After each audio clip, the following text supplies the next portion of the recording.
نحمده ونستعينه ونؤمن به ونتوكل عليه ونعوذ بالله من شرور أنفسنا ومن سيئات أعمالنا من يهده الله فلا مضل له ومن يضلل فلا هادي له وأشهد أن لا إله إلا الله وحده لا شريك له وأشهد أن محمدا عبده ورسوله أرسله بالهدى ودين الحق ليظهره على الدين كله ولو كره المشركون يا أيها الذين آمنوا اتقوا الله حق تقاته ولا تموتن إلا وأنتم مسلمون يا أيها الناس اتقوا ربكم الذي خلقكم من نفس واحدة وخلق منها زوجها وبث منهما رجالا كثيرا ونساء واتقوا الله الذي تساءلون به والأرحام إن الله كان عليكم رقيبا يا أيها الذين آمنوا اتقوا الله وقولوا قولا سديدا يصلح لكم أعمالكم ويغفر لكم ذنوبكم ومن يطع الله ورسوله فقد فاز فوزا عظيما أما بعد فإن خير الحديث كتاب الله وخير الهدي هدي محمد صلى الله عليه وسلم وشر الأمور محدثاتها وكل محدثة بدعة وكل بدعة ضلالة وكل ضلالة في النار أعوذ بالله السميع العليم من الشيطان الرجيم بسم الله الرحمن الرحيم لقد خلقنا الإنسان في كبد ആദരണീയരായ സഹോദരന്മാരെ സഹോദരികളെ, അള്ളാഹുവിൻ്റെ വിധിവിലക്കുകൾ ശരിയായ രൂപത്തിൽ പഠിച്ചു മനസ്സിലാക്കുവാനും ജീവിതത്തിൻ്റെ എല്ലാ മേഖലകളിലും അവ പരമാവധി ശ്രദ്ധിച്ചുകൊണ്ട് പടച്ചറബിനോട് നന്ദിയുള്ള തഖ്വയിൽ അധിഷ്ഠിതമായ ജീവിതം നയിക്കാൻ സ്വന്തത്തോടെന്ന പോലെ നിങ്ങൾ ഓരോരുത്തരോടും ആമുഖമായി ഓർമ്മപ്പെടുത്തുകയാണ്, വസിയ്യത്ത് ചെയ്യുകയാണ്. റഹ്മാനായ റബ്ബ് അവൻ്റെ വിധിവിലക്കുകൾ കണിശമായി പാലിക്കുന്ന യഥാർത്ഥ മുത്തഖീങ്ങളിൽ പറയുന്ന എന്നെയും കേൾക്കുന്ന നിങ്ങൾ ഓരോരുത്തരെയും ഉൾപ്പെടുത്തി അനുഗ്രഹിക്കുമാറാകട്ടെ. നമുക്ക് ഈ ദുനിയാവിൽ ജീവിക്കണമെങ്കിൽ നമ്മുടെ ജീവിതത്തിൻ്റെ അടിസ്ഥാന ആവശ്യങ്ങളായ ഭക്ഷണവും വസ്ത്രവും പാർപ്പിടവും അതേപോലെ ആരോഗ്യവും ചികിത്സയുമൊക്കെ നമുക്ക് വേണ്ടി വരും. അത്തരം കാര്യങ്ങൾക്ക് നമ്മുടെ കയ്യിൽ സമ്പത്തും ആവശ്യമാണ് എന്നത് നാം ഓരോരുത്തരും അനുഭവിച്ചു കൊണ്ടിരിക്കുന്ന ഒരു യാഥാർത്ഥ്യമാണ്. പക്ഷെ ആ സമ്പത്ത് നേടാനുള്ള മാർഗമാണ് അള്ളാഹു നൽകിയ ആരോഗ്യവും നമ്മുടെ കൈയും കാലുമൊക്കെ ഉപയോഗിച്ചുകൊണ്ടുള്ള അധ്വാനം. നമുക്ക് താമസിക്കാൻ വീട് വേണം, സഞ്ചരിക്കാൻ വാഹനം വേണം. പക്ഷേ മറ്റുള്ളവരുടെ പോക്കറ്റിലെ പൈസ കണ്ടുകൊണ്ട് നമ്മളാരും തറക്ക് കല്ലിട്ട് കാത്തിരിക്കേണ്ടതില്ല. മറിച്ച് നമ്മുടെ ലക്ഷ്യം പൂർത്തീകരിക്കാൻ, ആഗ്രഹം സഫലീകരിക്കാൻ നമ്മൾ പണിയെടുക്കേണ്ടതുണ്ട് എന്നതാണ് സൂചിപ്പിച്ചത്. അതിന് പറ്റിയ വിധത്തിലാണ് അല്ലാഹു സുബ്ഹാനഹു വ തആല നമുക്ക് സൗകര്യങ്ങൾ ഒരുക്കി തന്നിട്ടുള്ളത്.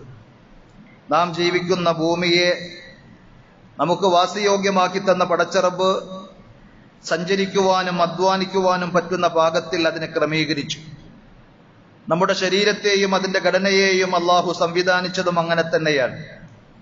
അതാണ് തുടക്കത്തിൽ ഞാൻ ഓതിവെച്ച സൂറത്തുൽ ബലദ് 90-ാം അധ്യായത്തിലെ 4-ാമത്തെ വചനത്തിലൂടെ അള്ളാഹു ഉണർത്തിയത്.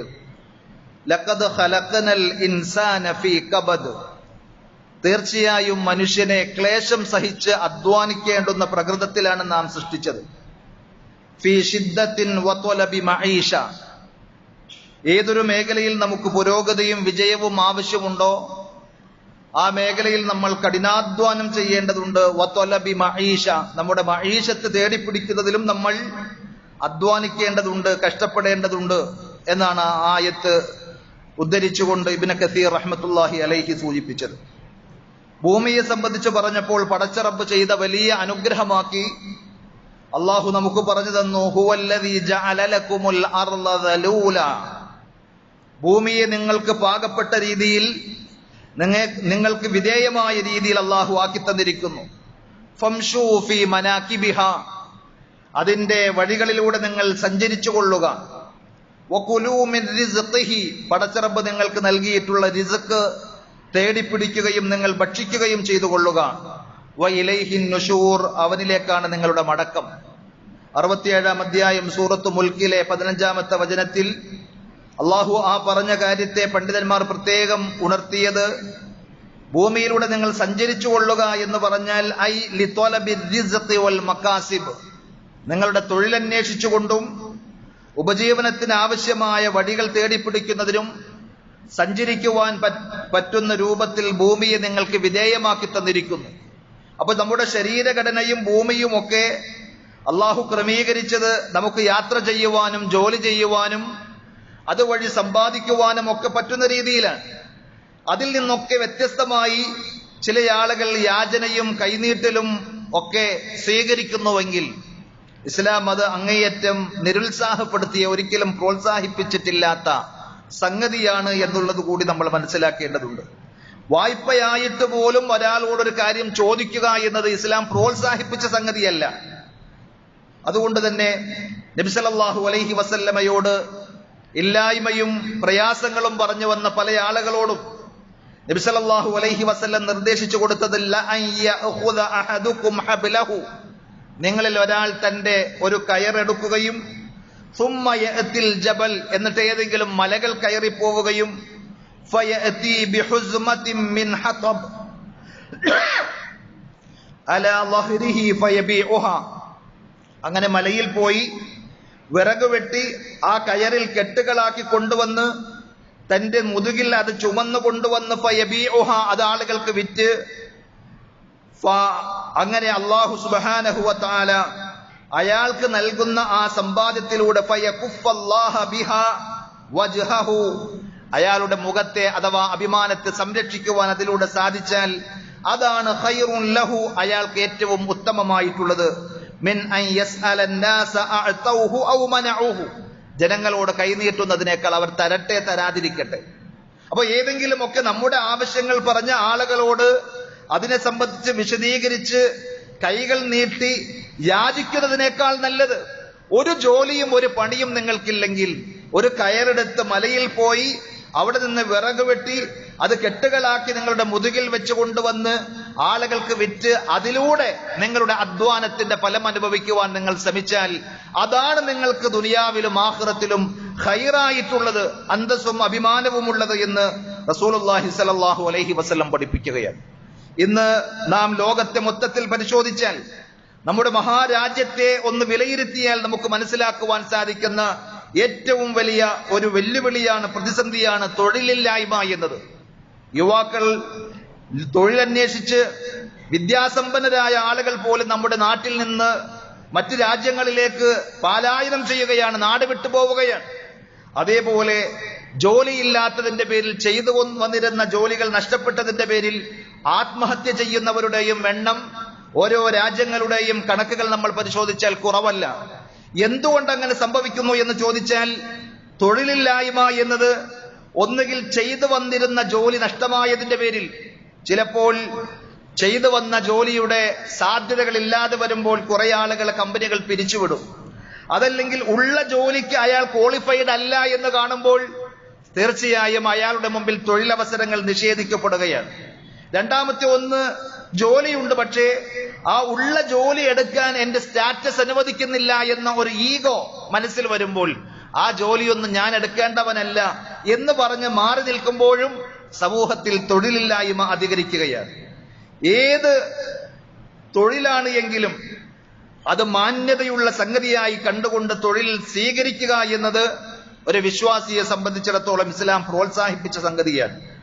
ദാരിദ്ര്യത്തെ ഭയന്ന് മക്കളെ കൊന്നുകളഞ്ഞിരുന്ന ഒരു സമ്പ്രദായം ജാഹിലിയ്യത്തിലുണ്ടായിരുന്നു. അതിന്റെ ആധുനിക രൂപമായ കുടുംബാസൂത്രണത്തെ സംബന്ധിച്ച് നമ്മൾ വിലയിരുത്തുമ്പോൾ അത് തികഞ്ഞ വിഡ്ഢിത്തമാണ് എന്ന് മനസ്സിലാക്കുവാൻ സാധിക്കും. കാരണം പണിയെടുക്കുവാൻ തയ്യാറുണ്ടെങ്കിൽ പട്ടിണിയും ദാരിദ്ര്യവും ഇല്ലാതെയാക്കാൻ നമ്മളൊന്ന് പരിശ്രമിച്ചാൽ മതിയാകും. ഒരു വയറ് നിറക്കാൻ പടച്ച റബ്ബ് 2 കൈയും 2 കാലും നല്ല ഒരു മസ്തിഷ്കവും തന്നിട്ടുണ്ടെങ്കിൽ ആ തലച്ചോറ് ഉപയോഗിച്ച് കൈകൊണ്ടും കാലുകൊണ്ടും അധ്വാനിക്കുവാൻ നമ്മൾ തയ്യാറായിട്ടുണ്ടെങ്കിൽ പട്ടിണിയുടെ പേരിൽ, ദാരിദ്ര്യത്തിന്റെ പേരിൽ നമ്മൾ വിഷമിക്കേണ്ടി വരികയില്ല. അതേപോലെ 2 മക്കളുള്ള ഏതെങ്കിലും ദമ്പതികൾക്ക് 3-മതോ 4-മതോ ഒരു കുട്ടിയുണ്ടായാൽ അതിന്റെ പേരിൽ അവരെ ആക്ഷേപിക്കുകയോ അവർ തന്നെ വിഷമിക്കുകയോ ചെയ്യേണ്ട ഒരു കാര്യവുമില്ല. കാരണം നാം കോഴിയെ വളർത്താറുണ്ട്, അതല്ലെങ്കിൽ ആടിനെയും പശുക്കളെയും ഒക്കെ വളർത്താറുണ്ട്. നമ്മുടെ കയ്യിൽ 2 എണ്ണം ഉള്ളത് 3 ആയി കഴിഞ്ഞാൽ അല്ലെങ്കിൽ 4 ആയി കഴിഞ്ഞാൽ അതിന്റെ പേരിൽ നമ്മളാരും ഒരു പ്രയാസപ്പെടാറില്ല. സന്തോഷമായിരിക്കും നമുക്കുണ്ടാവുക. നമ്മൾ വളർത്തുന്ന വളർത്തുമൃഗങ്ങൾ അധികരിക്കുന്നത് ലാഭമായി കാണുന്നുവെങ്കിൽ അതിനേക്കാൾ എന്തുകൊണ്ടും കഴിവും യോഗ്യതയുമുള്ള മക്കൾ അല്ലെങ്കിൽ മനുഷ്യർ ഈ ഭൂമിയിൽ ഒരിക്കലും ഒരു വേസ്റ്റ് അല്ല എന്നുള്ളത് അവർക്ക് അള്ളാഹു നൽകിയിട്ടുള്ള ക്രിയാത്മകമായ ശേഷികൾ ഫലപ്രദമായി ഉപയോഗപ്പെടുത്തുവാൻ ശ്രദ്ധിക്കുകയാണെങ്കിൽ ദാരിദ്ര്യത്തിന്റെ പേരിൽ അവരെ കുഴിച്ചു മൂടുകയോ അബോർഷൻ ചെയ്തുകൊണ്ട് ഇല്ലാതെയാക്കുകയോ ചെയ്യാൻ ശ്രമിക്കേണ്ടതില്ല. നബി സല്ലല്ലാഹു അലൈഹി വസല്ലം പഠിപ്പിച്ചത് നമ്മൾ ഓരോരുത്തരും അധ്വാനിച്ചു തിന്നുന്ന ഭക്ഷണത്തെക്കാൾ ഉത്കൃഷ്ടമായ ഉത്തമമായ വേറൊരു ഭക്ഷണവുമില്ല എന്ന്. ഏത് ജോലിയാണ് എങ്കിലും നമ്മൾ സ്വയം അധ്വാനിക്കുന്ന അധ്വാനത്തിലൂടെ കിട്ടുന്ന ആ ഒരു വരുമാനം, അതിന്റെ ഒരു ആനുകൂല്യം പറ്റുക എന്നത് അതാണ് ഏറ്റവും മികച്ചത്, ഏറ്റവും ശ്രേഷ്ഠമായത് എന്ന് റസൂലുള്ളാഹി സ്വല്ലല്ലാഹു അലൈഹി വസല്ലം ഉണർത്തുകയാണ്. മാ അകല അഹദുൻ തആമൻ ഖൈറൻ മിൻ അൻ യഅകുല മിൻ അമലി യദിഹി. ഒരാൾ തന്റെ കൈകൾ കൊണ്ട് അധ്വാനിച്ച് അതിലൂടെ ഭക്ഷിക്കുന്നതിനേക്കാൾ ഉത്കൃഷ്ടമായ ഖൈറായ ഒരു ഭക്ഷണവും ഒരാളും കഴിക്കുന്നില്ല എന്നാണ്. എന്നിട്ട് പറഞ്ഞു റസൂലുള്ളാഹി സ്വല്ലല്ലാഹു അലൈഹി വസല്ലം, വ ഇന്ന നബിയല്ലാഹി ദാവൂദ അലൈഹിസ്സലാം, അല്ലാഹുവിന്റെ പ്രവാചകനായ ദാവൂദ് നബി അലൈഹിസ്സലാത്തു വസ്സലാം കാന യഅകുലു മിൻ അമലി യദിഹി, തന്റെ കൈകൾ കൊണ്ട് അധ്വാനിച്ച് കിട്ടിയതിലൂടെയാണ് അദ്ദേഹം ഭക്ഷണം കഴിച്ചിരുന്നത് എന്ന് റസൂലുള്ളാഹി സ്വല്ലല്ലാഹു അലൈഹി വസല്ലം പ്രത്യേകം ഉണർത്തുന്നു. ദാവൂദ് നബി അലൈഹിസ്സലാത്തു വസ്സലാമയെ ഉദാഹരണമായി പറഞ്ഞത് വേറെ ഒരു പ്രവാചകനും അങ്ങനെ ചെയ്യാത്തത് കൊണ്ടല്ല. പണ്ഡിതന്മാർ അവിടെ പ്രത്യേകം ഉണർത്തിയ ഒരു കാര്യം, ദാവൂദ് നബി അലൈഹിസ്സലാത്തു വസ്സലാം ദുനിയാവിൽ നാട് ഭരിച്ചൊരു രാജാവായിരുന്നു. അദ്ദേഹത്തിന് അധ്വാനിക്കാതെ വേണമെങ്കിൽ കഴിയാനുള്ള സാഹചര്യങ്ങളും സാധ്യതകളും ഉണ്ടായിരുന്നു. എന്നിട്ടും അദ്ദേഹം അധ്വാനിച്ചു. അങ്ങനെയാണ് അദ്ദേഹം ഭക്ഷണം കഴിച്ചിരുന്നത് എങ്കിൽ മാതാപിതാക്കൾ സമ്പാദിച്ചു വെച്ചിട്ടുണ്ട്, ഇനി ഞാൻ എന്തിന് പണിയെടുക്കണം എന്ന് ചിന്തിക്കുന്ന യുവാക്കൾക്ക് ആ ഹദീസിൽ കൃത്യമായ പാഠമുണ്ട്. മക്കൾക്ക് നല്ല വരുമാനമുണ്ട്, എനിക്ക് ആരോഗ്യമുണ്ടെങ്കിലും ജോലി ചെയ്യാൻ കഴിയുമെങ്കിലും ഞാൻ ജോലിക്കൊന്നും പോകുന്നില്ല എന്ന് പറയുന്ന പിതാക്കന്മാർക്കും പ്രായമായ ആളുകൾക്കുമൊക്കെ അതിലൊരു സന്ദേശമുണ്ട്. അഥവാ നമ്മൾ അധ്വാനിക്കണം. ആരെയും ആശ്രയിക്കാതെ, അത് സ്വന്തം മക്കളെയാണ് എങ്കിലും മാതാപിതാക്കളെയാണ് എങ്കിലും അവരെ ബുദ്ധിമുട്ടിക്കാതെ, അവരെ ആശ്രയിക്കാതെ നമുക്ക് കഴിയുവാൻ സാധിക്കുമെങ്കിൽ പരമാവധി അങ്ങനെ തന്നെയാണ് ഒരു മനുഷ്യൻ ശ്രദ്ധിക്കേണ്ടത്. സ്വതക്കകൾക്കും നന്മകൾക്കും അവരുടെ കയ്യിൽ നിന്ന് എന്തെങ്കിലും കിട്ടിയിട്ട് ഒരു സ്വതക്ക ചെയ്യാൻ, ഒരു സൽക്കർമ്മം ചെയ്യാൻ നമ്മൾ കാത്തു നിൽക്കേണ്ട ആവശ്യമില്ല. ഇമാം നവവി റഹ്മത്തുള്ളാഹി അലൈഹി പറയുന്നു, ഇന്ന ഫിൽ ഹദീസി ഹസ്സൻ അല സ്വദഖതി വൽ അക്ലി മിൻ അമലി യദിഹി വൽ ഇക്തിസാബി ബിൽ മുബാഹാത്ത്. ഈ ഹദീസിൽ വ്യക്തമായ പാഠമുണ്ട്. ഹസ്സൻ അല സ്വദഖ, സ്വദഖ ചെയ്യാനുള്ള പ്രേരണ, വൽ അക്ൽ, അതേപോലെ തന്നെ ഉപജീവനം നടത്തുവാനുള്ള പ്രേരണ, മിൻ അമലി യദിഹി, ഓരോരുത്തരും അവർ അധ്വാനിക്കുന്ന മാർഗത്തിലൂടെ തന്നെ അയാൾ അധ്വാനിച്ചതിൽ നിന്ന് ഭക്ഷിച്ച്, അയാൾ സമ്പാദിച്ചതിൽ നിന്ന് അയാൾ സ്വദഖ ചെയ്ത് ദാനധർമ്മങ്ങൾ നൽകി, വൽ ഇക്തിസാബ് ബിൽ മുബാഹാത്ത്, അനുവദനീയമായ മാർഗത്തിലൂടെ സമ്പാദിക്കുക എന്നതും ഈ ഹദീസിലൂടെ നമുക്ക് ഇസ്ലാം പ്രേരിപ്പിച്ചതായി പഠിക്കുവാൻ സാധിക്കുമെന്നാണ് അദ്ദേഹം പറഞ്ഞത്. മഹാപണ്ഡിതനായ മുഹമ്മദ് ബിൻ ഹസൻ റഹ്മത്തുള്ളാഹി അലൈഹി പറയുന്നു, അദ്ദേഹത്തിന്റെ അൽ കസ്ബ്, അധ്വാനം അല്ലെങ്കിൽ സമ്പാദ്യം എന്ന പേരിൽ അദ്ദേഹം രചിച്ച ഗ്രന്ഥത്തിൽ അദ്ദേഹം രേഖപ്പെടുത്തുകയാണ്, വഹുജ്ജതുനാ ഫീ വുജൂബിസ് സഅയി ലിൽ അമലി വൽ ഇൻതാജ്. ഓരോരുത്തരും അവരവരുടെ കഴിവിനനുസരിച്ച് അധ്വാനിക്കണം, അതേപോലെ പ്രൊഡക്റ്റീവായ മേഖലയിൽ പ്രയത്നിക്കണം എന്നതിന് അത് നിർബന്ധമാണ് എന്ന് പറയുവാനുള്ള നമ്മുടെ ന്യായം, തെളിവ് ഖൗലുഹു തആല, അല്ലാഹുവിന്റെ കിതാബിൽ അല്ലാഹു പറഞ്ഞ വചനമാണ്. അൻഫിഖൂ മിൻ ത്വയ്യിബാതി മാ കസബ്തും, നിങ്ങൾ സമ്പാദിച്ചുണ്ടാക്കിയതിൽ നിന്ന് ഏറ്റവും വിശിഷ്ടമായത് നിങ്ങൾ ചെലവഴിക്കുക എന്ന് അല്ലാഹു പറഞ്ഞിട്ടുണ്ടല്ലോ. ആ സമ്പാദ്യം അത് ഹലാലായ മാർഗത്തിലായി കഴിഞ്ഞാൽ അതിൽ നിന്ന് നിങ്ങൾ അള്ളാഹുവിന്റെ മാർഗത്തിൽ ചെലവഴിക്കണമെന്നുള്ള അള്ളാഹുവിന്റെ കൽപ്പന അതൊരു നിർബന്ധത്തെ കുറിക്കുന്നതാണ്.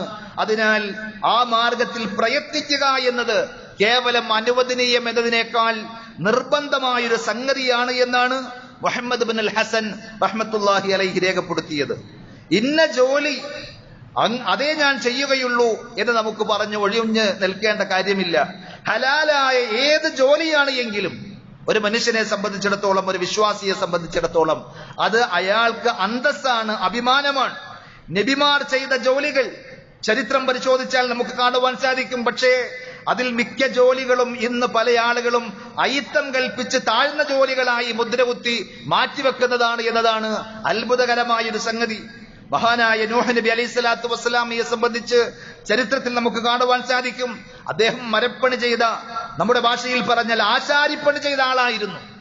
ഒരു കപ്പലുണ്ടാക്കുവാൻ അള്ളാഹു കൽപ്പിച്ചപ്പോൾ അതിന്റെ മരവും അതേപോലെ തന്നെ ഉളിയും ചുറ്റികയും ആണിയുമെല്ലാം അടിച്ച് കൃത്യമായി ചെയ്ത് അതൊരു കുറ്റമറ്റ കപ്പലാക്കി തീർത്തത് നൂഹ് നബി അലൈഹി സ്വലാത്തു വസ്സലാമയാണെങ്കിൽ അദ്ദേഹം ഒരു നജ്ജാർ, ഒരു ആശാരിപ്പണി ചെയ്ത ആളായിരുന്നു എന്ന് ചരിത്രം രേഖപ്പെടുത്തുന്നു. അതേപോലെ ദാവൂദ് നബി അലൈഹി സ്വലാത്തു വസ്സലാമയെ സംബന്ധിച്ചും പരിശുദ്ധ ഖുർആനിൽ തന്നെ സൂചനയുണ്ട്. ചരിത്രം പറയുന്നു അദ്ദേഹം ഇരുമ്പ് പണി ചെയ്ത, നമ്മുടെ ഭാഷയിൽ പറഞ്ഞാൽ കൊല്ലപ്പണി ചെയ്ത ആളായിരുന്നു എന്നാണ്. രാജ്യം ഭരിച്ച, അള്ളാഹുവിന്റെ പ്രവാചകത്വം ലഭിച്ച ഒരു മഹാനായ പ്രവാചകനാണ് ദാവൂദ് നബി അലൈഹി സ്വലാത്തു വസ്സലാം. പക്ഷേ ആ പണി ഒരു മോശമായ ജോലിയായി അദ്ദേഹത്തിന് തോന്നിയില്ല. ഇദ്രീസ് നബി അലൈഹി സ്വലാത്തു വസ്സലാം വസ്ത്രം തുന്നുന്ന തയ്യൽ പണി ചെയ്ത ആളായിരുന്നു എന്നാണ്. അതേപോലെ ആടുകളെ മേയ്ക്കുന്ന, കന്നുകാലികളെ നോക്കുന്ന എത്രയോ പ്രവാചകന്മാരുടെ ചരിത്രം നമുക്ക് കാണുവാൻ സാധിക്കും. മഹാനായ മൂസാ നബി അലൈഹി സ്വലാത്തു വസ്സലാം, മുഹമ്മദ് നബി സല്ലല്ലാഹു അലൈഹി വസല്ലം ഒക്കെ ഈ പറഞ്ഞ ജോലികൾ ചെയ്തതായി കാണുവാൻ സാധിക്കും. മത്സ്യബന്ധനത്തിന് പോയ, കൃഷി ചെയ്ത പ്രവാചകന്മാരുണ്ട്, ഇസ്മായിൽ നബി അലൈഹി സ്വലാത്തു വസ്സലാമയെ പോലെ. അതുകൊണ്ട് അധ്വാനിക്കുവാൻ നമ്മൾ തയ്യാറായി കഴിഞ്ഞാൽ ആ മാർഗത്തിലൂടെ നമ്മുടെ കയ്യിലേക്ക് വരുന്ന പൈസ, ആ സമ്പാദ്യം അത് ഏറ്റവും മൂല്യമുള്ളതാണ്, ഏറ്റവും മഹത്വമുള്ളതാണ്. എന്നാൽ ആത്മീയതയെ മറയാക്കിക്കൊണ്ട് തവക്കുലിന്റെ പേരിൽ പണിയെടുക്കാതെ തെണ്ടിത്തിന്ന് അതൊരു ശീലമാക്കിയ ചില ആളുകളുണ്ട്, സൂഫി ത്വരീഖത്തുകാരായ ആളുകൾ. അവരെ ഇമാം ഖുർത്തുബി റഹ്മത്തുള്ളാഹി അലൈഹി നിശിതമായി വിമർശിക്കുന്നത് പരിശുദ്ധ ഖുർആനിലെ 25-ാം അധ്യായം സൂറത്തുൽ ഫുർഖാനിലെ 20-ാമത്തെ ആയത്തിന്റെ തഫ്സീറിൽ നമുക്ക് കാണുവാൻ സാധിക്കും. അല്ലാഹു പറഞ്ഞു, വമാ അർസൽനാ ഖബ്ലക മിനൽ മുർസലീൻ ഇല്ലാ ഇന്നഹും ലയഅകുലൂന അത്ത്വാമ വയംശൂന ഫിൽ അസ്വാഖ്. പ്രവാചകരെ, താങ്കൾക്ക് മുമ്പ് നാം അയച്ച എല്ലാ ദൂതന്മാരും അവർ ഭക്ഷണം കഴിച്ചിട്ടുണ്ട്, അവർ അങ്ങാടികളിലൂടെ സഞ്ചരിച്ചിട്ടുണ്ട്, അവരുടെ ആവശ്യങ്ങൾ നിർവഹിക്കാൻ, വാങ്ങാനും കൊടുക്കുവാനും ഒക്കെയായി അങ്ങാടികളിലൂടെ അവർ സഞ്ചരിച്ചിട്ടുണ്ട്. വജഅൽനാ ബഅളകും ലിബഅളിൻ ഫിത്ന, നിങ്ങളിൽ ചിലരെ മറ്റു ചിലർക്ക് ഫിത്നയാക്കി, പരീക്ഷണമാക്കി അല്ലാഹു നിശ്ചയിച്ചിരിക്കുന്നു. അത്തസ്ബിറൂൻ, നിങ്ങൾ ക്ഷമിക്കുന്നുണ്ടോ എന്ന് നോക്കാൻ. വകാന റബ്ബുക ബസീറ, നിന്റെ രക്ഷിതാവ് എല്ലാം സസൂക്ഷ്മം കണ്ടുകൊണ്ടിരിക്കുന്നവനാണ് എന്ന് പറയുന്ന ഈ ആയത്ത് വിശദീകരിക്കുമ്പോൾ ഇമാം ഖുർത്തുബി റഹ്മത്തുള്ളാഹി അലൈഹി തന്റെ തഫ്സീറിൽ രേഖപ്പെടുത്തുകയാണ്, 9 മസ്അലകൾ, 9 വിഷയങ്ങൾ ഈ ആയത്തിലുണ്ട് എന്ന് പറഞ്ഞ് അദ്ദേഹം ചർച്ചയ്ക്ക് തുടക്കം കുറിക്കുന്നു. ഒന്ന്, നബി സല്ലല്ലാഹു അലൈഹി വസല്ലമയെ വിമർശിച്ചവർക്കുള്ള മറുപടിയാണ്. അള്ളാഹുവിന്റെ പ്രവാചകൻ മുഹമ്മദ് നബി സല്ലല്ലാഹു അലൈഹി വസല്ലം ജോലി ചെയ്യുന്നു, ഭക്ഷണം കഴിക്കുന്നു, അങ്ങാടികളിലൂടെ സഞ്ചരിക്കുന്നു, ഇതെല്ലാം ഒരു നെഗറ്റീവായി, ഒരു ഡിസ്ക്വാളിഫിക്കേഷനായി കണ്ടുകൊണ്ട് ഒരു പ്രവാചകനാകാനുള്ള യോഗ്യത ഇദ്ദേഹത്തിനില്ല എന്ന് പറഞ്ഞ് വിമർശിച്ച ആളുകൾക്കുള്ള അള്ളാഹുവിന്റെ മറുപടി, നാം അയച്ച എല്ലാ പ്രവാചകന്മാരും എങ്ങനെ തന്നെയാണ്. മനുഷ്യന്മാരായ പ്രവാചകന്മാർ മനുഷ്യന്മാർക്കിടയിൽ ജീവിച്ച് അവർക്ക് മാതൃക കാണിച്ചവരാണ് എന്ന മറുപടിയാണ് ദുനിയാവിൽ അവർ അവരുടെ ഉപജീവനത്തിന്റെ മാർഗങ്ങൾ അന്വേഷിച്ച് അങ്ങാടികളിലൂടെ അവർ പോയിട്ടുണ്ട്. അത് പ്രവാചകന്മാരുടെ ഒരു രീതിയായി അദ്ദേഹം പ്രത്യേകം അവിടെ ഉണർത്തുന്നുണ്ട്. പിന്നെ അവരാരും മലക്കുകളല്ല. അവർക്ക് വിശപ്പുണ്ട്, ഭക്ഷണം കഴിക്കണം. അവർക്ക് ദാഹിക്കും, വെള്ളം കുടിക്കണം. രോഗമുണ്ടാകും, ചികിത്സിക്കണം. ഇങ്ങനെയൊക്കെ അവരുടെ ജീവിതത്തിലുണ്ട്. മൂന്നാമത്തെ ഒരു കാര്യം അദ്ദേഹം പറഞ്ഞത് ഹാദിഹിൽ ആയത്തു അസ്ലുൻ ഫീ തനാവുലിൽ അസ്ബാബ് വതലബിൽ മആഷ്. മനുഷ്യന്മാരുടെ ഉപജീവനത്തിന്റെ മാർഗങ്ങൾ തേടിപ്പിടിക്കുക എന്നതും അള്ളാഹു നിശ്ചയിച്ച സബബുകളെ ഉപയോഗപ്പെടുത്തുക എന്നതും ഇസ്ലാം അംഗീകരിച്ച കാര്യമാണ് എന്നതിന്റെ ഒരു കൃത്യമായ അടിസ്ഥാനമാണ്, അസ്ലാണ് ഈ ആയത്തിലുള്ളത്. ചിലപ്പോൾ ബിസിനസ് ചെയ്യണം, ചിലപ്പോൾ ഏതെങ്കിലും തരത്തിലുള്ള തൊഴിലുകൾ ചെയ്യേണ്ടി വരും. അതല്ലാത്ത മാർഗത്തിലൂടെയൊക്കെ മനുഷ്യന്മാർ അവർക്ക് അള്ളാഹ് നിശ്ചയിച്ച ഉപജീവനത്തിന്റെ വഴികൾ തേടിപ്പിടിക്കുക എന്നതും അള്ളാഹു ദുനിയാവിൽ നിശ്ചയിച്ചിട്ടുള്ള സബബുകളെ സ്വീകരിക്കുക എന്നതും മതപരമായി അംഗീകരിക്കുന്ന സംഗതിയാണ് എന്നതിനുള്ള അടിസ്ഥാനം ഈ ആയത്താണ് എന്ന് അദ്ദേഹം പറഞ്ഞു. ഈ കാര്യം പല സ്ഥലത്തും നമ്മൾ വിശദീകരിച്ചിട്ടുണ്ട്, പല ആയത്തുകളിലൂടെയും അള്ളാഹു പറഞ്ഞു തന്നതാണ്. എന്നാൽ അക്കാര്യം ഒന്നുകൂടി ഇവിടെ പറയുവാൻ നമ്മൾ ആഗ്രഹിക്കുന്നത് എന്ന് പറഞ്ഞിട്ട് അദ്ദേഹം പറഞ്ഞൊരു കാര്യം, ഈ കാലത്തെ ചില ശൈഖുമാർ പറയുന്നു, ചില ആളുകൾ എന്നോട് പറഞ്ഞിട്ടുണ്ട് എന്ന പേരിലാണ്. എന്താണ് അദ്ദേഹം പറഞ്ഞത്?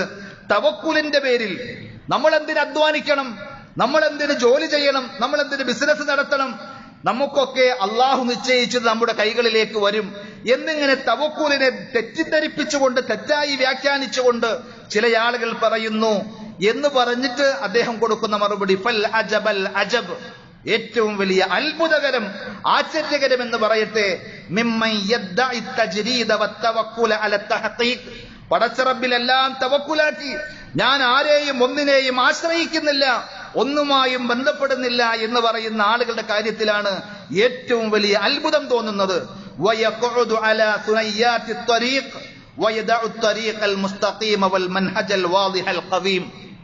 അവർക്ക് അവരുടെ ശരീരം കൊണ്ട്, ആരോഗ്യം കൊണ്ട്, കൈകാലുകൾ കൊണ്ട് പണിയെടുക്കാൻ, അധ്വാനിക്കാൻ അവർ തയ്യാറല്ല. അതിനവർ നിരുത്സാഹപ്പെടുത്തുന്നു. തവക്കുലിന്റെയും അതേപോലെ തന്നെ തജ്രീദിന്റെയും പേര് പറഞ്ഞ് എല്ലാറ്റിൽ നിന്നും മാറി ഞാൻ റബ്ബുമായിട്ടാണ് ബന്ധപ്പെട്ടിരിക്കുന്നത് എന്ന് പറയുന്ന ആളുകൾ, അവരുടെ കാര്യം അവർ അള്ളാഹുമായിട്ട് എന്ന് പറഞ്ഞ് അധ്വാനിക്കാതെ മാറി നിൽക്കുകയും അള്ളാഹു അനുവദിച്ച ഹലാലായ, നേരായ, ചൊവ്വായ വഴികളെ അവഗണിച്ചുകൊണ്ട് ഏതെങ്കിലുമൊക്കെ വഴിയോരങ്ങളിൽ ചേർന്ന് നിന്നുകൊണ്ട് ആളുകളുടെ അടുക്കൽ കൈനീട്ടുകയാണ്. എന്തിനു വേണ്ടി? അവരുടെ പശിയടക്കാൻ, അവരുടെ ആവശ്യങ്ങൾ നിർവഹിക്കാൻ. ഹജ്ജിന് അദ്ദേഹം പേജുകൾ വിശദീകരിച്ചുകൊണ്ട് പറയുന്നുണ്ട്, ഹജ്ജിന് യമനിൽ നിന്ന് ചില ആളുകൾ വരുന്നു. യഹജ്ജൂന വലാ യതസവ്വദൂൻ, ഹജ്ജിന് വേണ്ടി എന്ന് പറഞ്ഞ് ഇറങ്ങി പുറപ്പെടുകയാണ്. അതിനു വേണ്ടുന്ന യാത്രക്ക് വേണ്ട ഒരു കാര്യവും അവർ ഒരുക്കിയിട്ടില്ല. യാത്രക്കിടയിൽ അവർക്ക് ഭക്ഷണം വേണ്ടി വരും, വസ്ത്രം വേണ്ടി വരും, മരുന്ന് ആവശ്യമായി വരും. ഒന്നും ഒരുക്കമില്ലാതെ ഇറങ്ങി പുറപ്പെട്ട ആളുകൾ വയഖൂലൂന നഹ്നുൽ മുതവക്കിലൂൻ, ഞങ്ങൾ അല്ലാഹുവിൽ തവക്കുലാക്കിയവരാണ് എന്നാണ് അവർ പറഞ്ഞുകൊണ്ടിരിക്കുന്നത്. അദ്ദേഹം പറയുന്നു ഫഇദാ ഖദിമൂ സഅലുന്നാസ്, എന്നാൽ അവർ വന്നു കഴിഞ്ഞാലോ ആളുകളോട് ചോദിക്കും, ഞങ്ങൾക്ക് ഭക്ഷണം കഴിക്കണം, എന്തെങ്കിലും തരൂ, ഞങ്ങൾക്ക് ഉടുക്കണം, അതിനുള്ള വസ്ത്രം വാങ്ങാൻ എന്തെങ്കിലും തരൂ എന്ന് പറഞ്ഞ് ആളുകളുടെ മുമ്പിൽ കൈനീട്ടുന്ന, ശരിയായ വഴിയെ അവഗണിച്ചുകൊണ്ട് വൃത്തികെട്ട വളഞ്ഞ വഴി സ്വീകരിക്കുന്ന ആളുകൾ ഇസ്ലാമിനെയും ഇസ്ലാമിന്റെ തവക്കുലിനെയും മോശമായി ചിത്രീകരിക്കുന്നു എന്നത് ഏറ്റവും വലിയ അത്ഭുതകരമായി അദ്ദേഹം പരിചയപ്പെടുത്തുകയാണ്. അതേപോലെ ഇമാം അഹ്മദ് ബിൻ ഹംബൽ റഹ്മത്തുള്ളാഹി അലൈഹിയോട് ഒരാൾ വന്നുകൊണ്ട് ചോദിക്കുന്നുണ്ട്, ഉരീദുൽ ഹജ്ജ അലാ ഖദമി തവക്കുൽ, അള്ളാഹുവിൽ തവക്കുലാക്കിക്കൊണ്ട്, എന്റെ കയ്യിൽ വേറെ ഒന്നുമില്ല, ഞാൻ കാൽനടയായി ഹജ്ജ് ചെയ്യുവാൻ വേണ്ടി തവക്കുലാക്കി പോവുകയാണ് എന്ന് പറഞ്ഞപ്പോൾ അദ്ദേഹം ചോദിച്ചു, ഇമാം അഹ്മദ് റഹ്മത്തുള്ളാഹി അലൈഹി അയാളോട് ചോദിച്ചു, താങ്കൾ ഒറ്റക്കാണോ പോകുന്നത്? ആരും സഹായത്തിനില്ലാതെ, ആരെയും കൂട്ടുപിടിക്കാതെ ഒറ്റക്കാണോ താങ്കൾ പോകുന്നത് എന്ന് ചോദിച്ചപ്പോൾ അദ്ദേഹം പറഞ്ഞു അത്രേ, അല്ല, എന്റെ കൂടെ ആളുകളുണ്ട്, എനിക്ക് സഹായത്തിനായ ആളുകളുണ്ട് എന്ന് പറഞ്ഞപ്പോൾ ഇമാം അഹ്മദ് ബിൻ ഹംബൽ അശ്ശൈബാനി റഹ്മത്തുള്ളാഹി അലൈഹി പറഞ്ഞ വാക്ക് നമ്മൾ ശ്രദ്ധിക്കേണ്ട സംഗതിയാണ്. അൻത ഇദൻ മുത്തഖിലുൻ അലാ അജ്രിബതിഹിം, അപ്പോൾ നീ അള്ളാഹുവിലല്ല തവക്കുലാക്കിയിട്ടുള്ളത്, അവരുടെ കൈകളിലുള്ള ഭക്ഷണപ്പൊതികളിൽ, അവരുടെ കൈകളിലുള്ള സമ്പാദ്യങ്ങളിലാണ് നിന്റെ ശ്രദ്ധ, നിന്റെ ആശ്രയവും നിന്റെ മനസ്സും. അങ്ങനെയല്ല, മറിച്ച് അള്ളാഹുവിൽ തവക്കുലാക്കി അള്ളാഹ് അനുവദിച്ച മാർഗങ്ങളിലൂടെ അധ്വാനിക്കാൻ നിങ്ങൾ തയ്യാറായി കഴിഞ്ഞാൽ ആ മാർഗത്തിലൂടെ കിട്ടുന്ന വരുമാനം അത് എത്ര കുറച്ചാണ് എങ്കിലും അത് അന്തസ്സുള്ളതാണ്, അഭിമാനമുള്ളതാണ്. ആ മാർഗത്തിലുള്ള പരിശ്രമങ്ങൾ പടച്ചറബിന്റെ അടുക്കൽ പുണ്യമുള്ള കാര്യമാണ് എന്നാണ് ഇസ്ലാം പഠിപ്പിക്കുന്നത്. മാന്യമായി ജോലി ചെയ്ത് അന്തസ്സുള്ളൊരു ജീവിതം നയിക്കാൻ നമുക്കെല്ലാവർക്കും അള്ളാഹു തൗഫീഖ് നൽകി അനുഗ്രഹിക്കുമാറാകണം.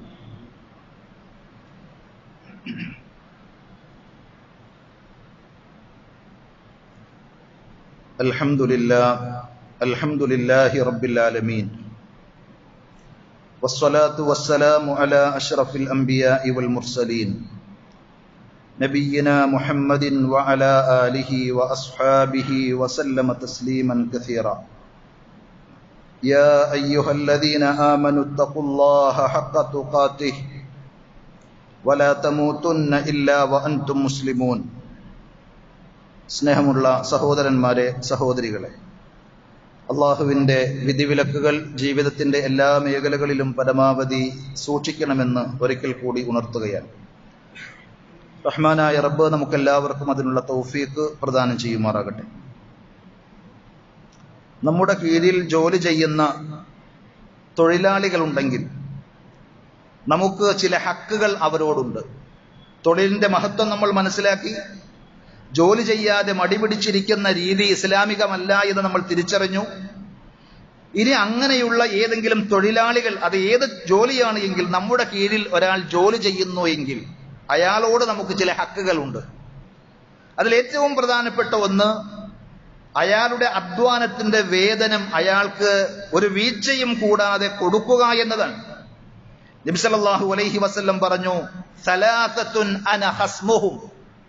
അള്ളാഹു പറഞ്ഞതായി, പരലോകത്ത് ഖിയാമത്ത് നാളിൽ 3 വിഭാഗം ആളുകൾക്കെതിരിൽ ഞാൻ എതിരായി വരും, അവർക്കെതിരിൽ വാദിക്കുവാൻ ഞാൻ ഉണ്ടാകും.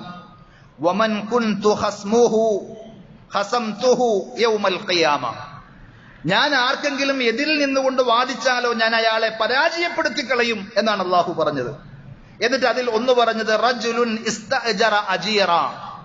ഒരു മനുഷ്യൻ ഒരാളെ കൂലിക്ക് നിശ്ചയിച്ചു, ജോലി എടുക്കുവാൻ വേണ്ടി അയാളെ ഏൽപ്പിച്ചു. ഫസ്തൗഫ മിൻഹു. അയാൾ പറഞ്ഞ ജോലിയെല്ലാം അയാൾ ചെയ്തു. വലം യുഅതി അജ്റഹു. എന്നിട്ട് ജോലി കഴിഞ്ഞതിന് ശേഷം അയാൾക്ക് കൂലി കൊടുത്തില്ല. എന്തെങ്കിലുമൊക്കെ ന്യായങ്ങൾ, എന്തെങ്കിലുമൊക്കെ ഉഡായിപ്പുകൾ പറഞ്ഞുകൊണ്ട് അയാളുടെ ജോലിക്കുള്ള വേതനം കൊടുക്കാതെ ആരെങ്കിലും അയാളെ പ്രയാസപ്പെടുത്തിയാൽ പരലോകത്ത് ഇയാൾക്കെതിരിൽ അള്ളാഹു വരുമെന്നാണ് നബി സല്ലല്ലാഹു അലൈഹി വസല്ലം ഉണർത്തിയത്.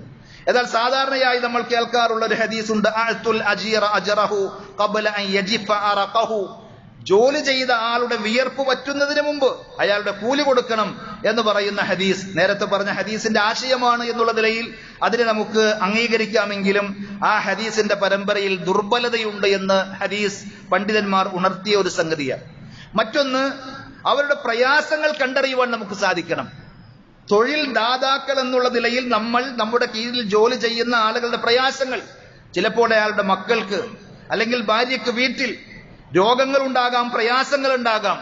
എന്നാലും അയാൾ എന്റെ അടുക്കൽ ചെയ്യുന്ന ജോലി, അതിന് കൃത്യമായ ശമ്പളം എന്നിങ്ങനെയല്ലാതെ അയാളുടെ പ്രയാസം എന്റെ കൂടി പ്രയാസമാണ് എന്ന് മനസ്സിലാക്കാൻ, അയാൾ കൃത്യമായി ജോലി ചെയ്യുന്നത് കൊണ്ടാണ് എന്റെ ബിസിനസ്സും എന്റെ കമ്പനിയും ഒക്കെ നല്ല നിലയിൽ നിലനിൽക്കുന്നത് എന്ന് മനസ്സിലാക്കാൻ, അങ്ങനെ അയാളുടെ പ്രയാസങ്ങൾ കണ്ടറിയുവാൻ സാധിക്കുക എന്നത് ഒരു തൊഴിൽ ദാതാവിന്റെ, ഒരു മുതലാളിയുടെ കടമയായി ഇസ്ലാം പഠിപ്പിക്കുന്നുണ്ട്.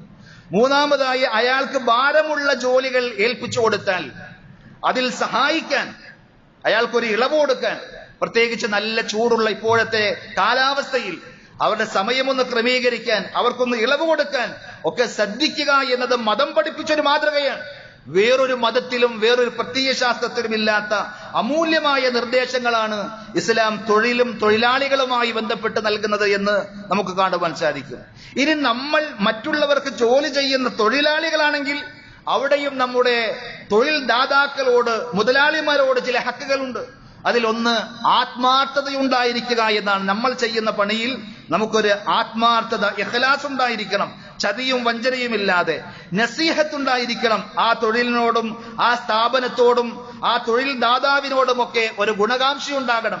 അയാൾ മാറുമ്പോൾ ഒന്ന് ഏതെങ്കിലും തരത്തിലുള്ള ചതിയോ വഞ്ചനയോ നടത്തുവാൻ ശ്രമിക്കുന്ന ആളുകൾ, അയാളുടെ അഭാവത്തിൽ എന്തെങ്കിലുമൊക്കെ മോശമായ പണികളിലേക്ക് ഏർപ്പെടുന്ന, അല്ലെങ്കിൽ അയാളുടെ തന്നെ സമ്പാദ്യത്തെ ഹലാലല്ലാത്ത മാർഗത്തിലൂടെ പോക്കറ്റിലേക്ക് ആക്കുന്ന ആളുകൾ ഒക്കെ ശ്രദ്ധിക്കണം. അതിനെല്ലാം പടച്ചറബിന്റെ അടുക്കൽ കണക്ക് പറയേണ്ടി വരും. സത്യസന്ധത എന്നത് ഒരു വിശ്വാസിയുടെ മുഖമുദ്രയാണ്. ഏത് മേഖലയിലും അത് പാലിക്കേണ്ടതുണ്ട്. ചതിയും വഞ്ചനയുമില്ലാതെ വിശ്വസ്തനായി ജോലി ചെയ്യുവാൻ സാധിച്ചാൽ ആ ജോലി പോലും തന്റെ മാതാപിതാക്കളെ സംരക്ഷിക്കാൻ, മക്കൾക്ക് ചെലവിന് കൊടുക്കാൻ, ഭാര്യയെ നോക്കാനൊക്കെ വേണ്ടി ചെയ്യുന്ന ആ പ്രവർത്തനം അള്ളാഹുവിന്റെ അടുക്കൽ സ്വാലിഹായ ഒരു സൽക്കർമ്മമായി പരിഗണിക്കുമെന്നുള്ള കാര്യം നാം തിരിച്ചറിയേണ്ടതുണ്ട്. അങ്ങനെ തൊഴിൽ മേഖലയിലാണെങ്കിലും തൊഴിൽ ചെയ്യിപ്പിക്കുന്ന ആളാണെങ്കിലും ഒക്കെ അതിൻ്റെതായ മാന്യതയും ബാധ്യതയും നിർവഹിച്ചുകൊണ്ട് ആ ഉത്തരവാദിത്തം നിർവഹിക്കുവാൻ ദീനനുസരിക്കുന്ന നാം ഓരോരുത്തരും തയ്യാറാകേണ്ടതുണ്ട്. അള്ളാഹു നമുക്കതിനുള്ള തൗഫീഖ് പ്രദാനം ചെയ്യുമാറാകട്ടെ. മറ്റൊരു കാര്യം പ്രത്യേകം ഉണർത്തുവാനുള്ളത്, നമ്മളെല്ലാവരും അനുഭവിച്ചുകൊണ്ടിരിക്കുന്ന വരൾച്ചയും കൊടും ചൂടും, മഴയ്ക്ക് വേണ്ടി നാം ഏറെ ആഗ്രഹിക്കുമ്പോൾ ഗൾഫ് രാജ്യങ്ങളിൽ നേരെ തിരിച്ചാണ് എന്നുള്ള അവസ്ഥകൾ നമ്മൾ വാർത്തകളിലൂടെ അതേപോലെ തന്നെ സോഷ്യൽ മീഡിയകളിലൂടെ കണ്ടുകൊണ്ടിരിക്കുന്നു, കേട്ടുകൊണ്ടിരിക്കുന്നു. ഈ സന്ദർഭത്തിൽ നമുക്ക് ചെയ്യാനുള്ളത് പടച്ചറബിനോട് ആത്മാർത്ഥമായി ഇസ്തിഗ്ഫാർ നടത്തുക എന്നതാണ്. നമ്മൾ ചെയ്തു കൂട്ടിയ ഏതെങ്കിലും തെറ്റുകുറ്റങ്ങളുടെ കാരണമായി പടച്ചറബ് നമ്മെ പരീക്ഷിക്കുകയാണോ എന്ന് നമുക്കറിയുക സാധ്യമല്ല. അതുകൊണ്ട് പടച്ചറബിനോട് ആത്മാർത്ഥമായി പശ്ചാത്തപിച്ച് തൗബ ചെയ്ത് ഇസ്തിഗ്ഫാർ നടത്തി പൊറുക്കലിനെ തേടിയാൽ അള്ളാഹു നിങ്ങൾക്ക് മഴ വർഷിപ്പിച്ചു തരും. തുടരെ തുടരെ അള്ളാഹു മഴ വർഷിപ്പിച്ചു തരും എന്നത് അള്ളാഹുവിന്റെ വാഗ്ദാനമാണ്. അതേപോലെ പരമാവധി നന്മകൾ അധികരിപ്പിക്കുവാൻ നമുക്ക് സാധിക്കണം. റസൂലുള്ളാഹി സ്വല്ലല്ലാഹു അലൈഹി വസല്ലം മഴയ്ക്ക് വേണ്ടി പ്രത്യേകം ദുആ ചെയ്തിരുന്നു. ഇതുപോലെയുള്ള പ്രയാസഘട്ടങ്ങളിൽ നബി സല്ലല്ലാഹു അലൈഹി വസല്ലമയുടെ ആ മാതൃകയനുസരിച്ച് നമുക്കും ചെയ്യുവാൻ സാധിക്കേണ്ടതുണ്ട്. മിമ്പറിൽ വെച്ച് ദുആ ചെയ്യുമ്പോൾ സാധാരണ ഇമാം കൈ ഉയർത്താറില്ല. നബി സല്ലല്ലാഹു അലൈഹി വസല്ലം കൈ ഉയർത്തിയിട്ടില്ല എന്നതാണ്. എന്നാൽ മഴയ്ക്ക് വേണ്ടി ദുആ ചെയ്യുമ്പോൾ രണ്ട് കൈകളും നബി സല്ലല്ലാഹു അലൈഹി വസല്ലം നന്നായി ഉയർത്തുകയും അള്ളാഹുവിനോട് ദുആ ചെയ്യുകയും ചെയ്തു. അതുകൊണ്ട് നാം ആ ഒരു സുന്നത്ത് പാലിച്ചുകൊണ്ട് പടച്ചവനോട് മഴയ്ക്ക് വേണ്ടി ദുആ ചെയ്യുകയാണ്. നിങ്ങൾ ഓരോരുത്തരും കൈ ഉയർത്തിക്കൊണ്ടായിരിക്കണം ആ സന്ദർഭത്തിൽ ആമീൻ പറയേണ്ടത്. അല്ലാഹുമ്മസ്തിനാ അല്ലാഹുമ്മസ്തിനാ അല്ലാഹുമ്മസ്തിനാ അല്ലാഹുമ്മ അഗിസ്നാ അല്ലാഹുമ്മ അഗിസ്നാ അല്ലാഹുമ്മ അഗിസ്നാ ഗൈസൻ മുഗീസൻ ഹനീഅൻ മരീഅ نافعا غير ضار عاجلا غير آجل ربنا آتنا في الدنيا حسنة وفي الآخرة حسنة وقنا عذاب النار اللهم اغفر للمؤمنين والمؤمنات والمسلمين والمسلمات الأحياء منهم والأموات إنك مجيب الدعوات يا قاضي الحاجات اللهم أعز الإسلام والمسلمين وأذل الشرك والمشركين اللهم أجرنا من النار اللهم أجرنا من النار اللهم أجرنا من النار وأدخلنا الجنة مع الأبرار صلى الله على نبينا محمد وعلى آله وأصحابه وسلم والحمد لله رب العالمين.